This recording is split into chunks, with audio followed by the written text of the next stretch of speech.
ভাইরা আমার মায়েরা বোনেরা গুনগুন গুনগুন গুনগুন করে তেলাওয়াত করবেন।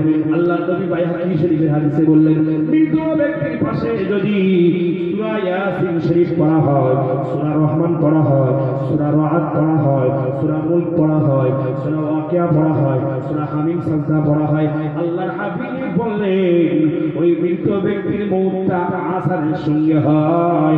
একটু জোরে বলা যাবে কি সুবহানাল্লাহ? আর একটু জোরে বলা যাবে সুবহানাল্লাহ? আর আমাদের যোগেদা খালা হালিমা ফাতেমা এসে কিন্তু কাঁদে আর চোখ জলে। বাপ মারা যাচ্ছে, মা মারা যাচ্ছে, পাশে বসে একটু সূরা ইয়াসিন পড়, একটু সূরা রহমান পড়, একটু সূরা রাআদ পড়, একটু সূরা হামিম সাজদা পড়, একটু সূরা মুলক পড়, একটু সূরা রহমান ওয়াকিয়া পড়। জানে না সারা বছর টিভি দেখেছে, পড়বে কিন্তু সব ভুলে গেছে। একটু অর্ধেক যা জানতো কোরআন শরীফ তাকে তুলে রেখে দিয়েছে, ওই তাকে মাকড়সার জাল বুনেছে, মাকড়সা পায়খানা করছে, ওখানে কিরকিটি পায়খানা করে দিয়েছে, ওখানে শৈবা উপরে রেখে দিয়েছে তাকে।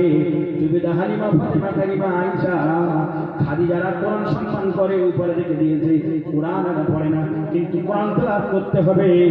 আর এই শাবান মাস চলে যায়, শবে বরাতের মাস চলে যায়, বাবা মারা গিয়েছে, মা মারা গিয়েছে, দাদু মারা গিয়েছে, তাদের জন্য একটু কোরআন তেলাওয়াত করো, একটু সবরসানি করো।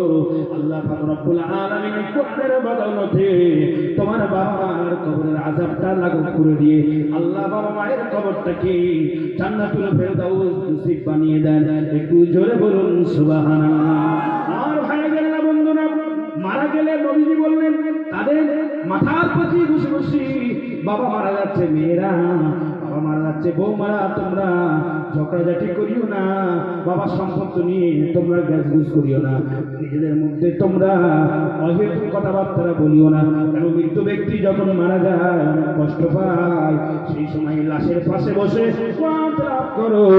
ওই কোরআন তেলাওয়াতের মাধ্যমে আল্লাহর হাবিব বললেন তার মৃত্যুটাকে আল্লাহ আসানের সঙ্গে মওত দেবেন।